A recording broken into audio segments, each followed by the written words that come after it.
Okay, so we can go through this video in order. We'll get to this play last, actually. The second one where he throws the ball off, I think it's Scottie Barnes, that's a good play. Chris Broussard made that play all the time in college. I watched the tapes. You're falling out of bounds. You see a guy, you throw blammo, you throw it at him like Kevin Wildes would say. That's a good play. The next one, where LeBron does end up pushing Gary Trent down with a minute left, you see on the replay, he pushes him down because Gary Trent is grabbing his shorts and pulling LeBron. LeBron's just stronger. I think the most interesting one is the first one. The first one where he slams the ball down 3 consecutive times out of just like, as I've said before, every decision of my entire life has led me to this very moment right here today. And I think LeBron looked around the court and said, you got to be kidding me. I mean, year 19, I'm averaging 30 a game. We're 10 under 500. And I am sharing the court on the play where he slams the ball down. He looks around. He's like, okay, Malik Monk, that's fine. And then it's like, is that Winland Gabriel? Is that fellow Clutch client, but young, Talon Horton Tucker? And is that the guy Nick Wright begged the Lakers to sign because he's an idiot evidently too? Wayne Ellington? This is our 5? This is the 5-player lineup I'm out here with? Me, Malik Monk, Winyan Gabriel, Talon Horton Tucker, and Wayne Ellington. Okay. I don't know what you want from me, guys. I'll score the 30. I'll play the 40 minutes, Brew. I'll do what I can. But you got to be kidding me that in the year of our Lord 2022, this is my team. And so, I think he's frustrated. And you're not supposed to skip out on the media. LeBron's done so much media, and, he shows up to 95% of the media avails. I'm not going to kill him for that, but he should show up to 100% of them. I get it. But I'd be frustrated too, man. It's a frustrating situation he finds himself in. Yeah, look, I agree with Nick. I see competitiveness before I see frustration. Sure, there's frustration too. But like Nick said, some of these are good basketball plays. Look, I'm not trying to go when men were men mode. I've done that before on this show. I'll do it again. But this play with Scottie Barnes, that's a great basketball play. They've been doing it since Dr. Naismith was hanging peach basket. Yeah. Absolutely. That was my go-to move. Yeah. I didn't have much, but I had that in my arsenal. So that's a great play. He threw it hard. It was in his repertoire. Have we gotten so soft that we're jumping on LeBron because he threw the ball too hard? Oh, my. He almost hurt Scottie Barnes. Stop it. And Nick's right. Gary Trent Jr. grabbed his shorts. LeBron's like, I'm in the GOAT conversation, and I can't get a call on Gary Trent Jr.? He's grabbing my shorts. Right. So, yes, he's frustrated. He's 37 years old. He's playing great basketball. I see a guy that's trying to set an example for his teammates, that desperately wants to win and get in the play-in. I mean, he's not mailing it in, and I love that. This shows that LeBron is not just, who cares about winning at this point? Let me get Kareem's record.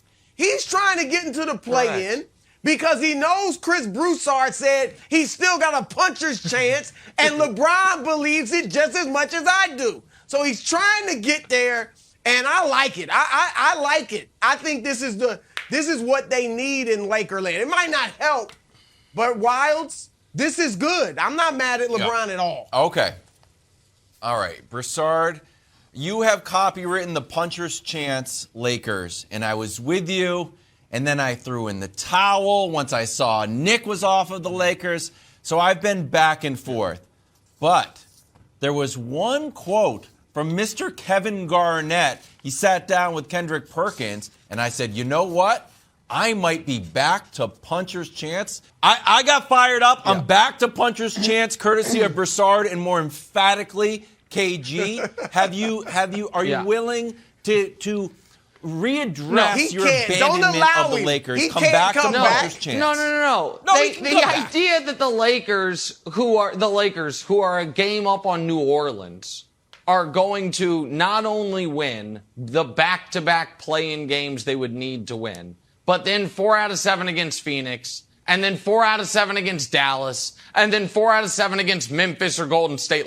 And just to get to the opportunity for Giannis to average 47 a game on them. No, I do not think they even have a puncher's chance. However, in that direction, you guys know I'm a big proponent of letting teams draft their playoff opponent.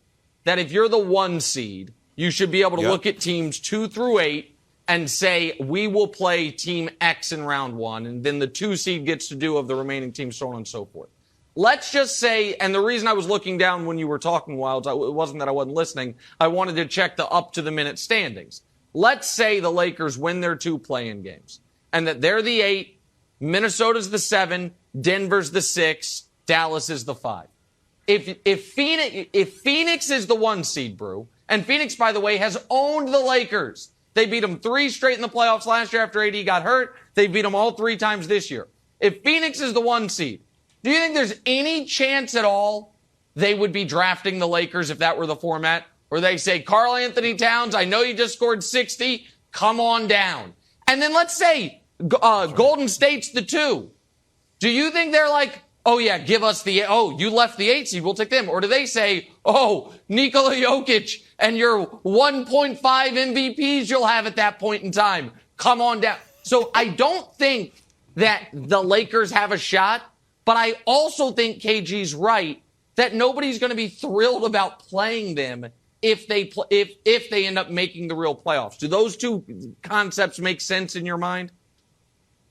Well, it sounds like you said they have a puncher's chance, but your take integrity is keeping you from saying that. Really. Right. And I'm with you. Look, I'm not going to pick them. If they meet Phoenix in the first round, I'm not picking them. I'm just saying there's a shot. And I do think, Nick, LeBron, he knows the regular season is lost. So at this point, I think what you saw last night is him let's just get in the play-in. I think he really believes, look, I'm playing great. If AD is back healthy, then let's just take our chances. Let's see what we can do. Let's get there and take our shot. And I think that was some of that frustration coming out last night. And AD, they quoted him on the telecast last night, AD saying Phoenix knows, I'm paraphrasing, but they got away with one last year, right? Because the Lakers were up 2-1 when AD got hurt in game 4 of that series, and then the rest is history. Of course, Chris Paul was battling injury too, but AD seems to feel too hey, if I get healthy, puncher's chance. So you can't have too much confidence in the Lakers, but 2 top 10 players, not many people have that. You got to give them a shot at the very least. Thanks for watching. Subscribe here to get the latest from the show. Also, be sure to check out more of the best clips from First Things First, or go watch a few segments from our other shows on FS1.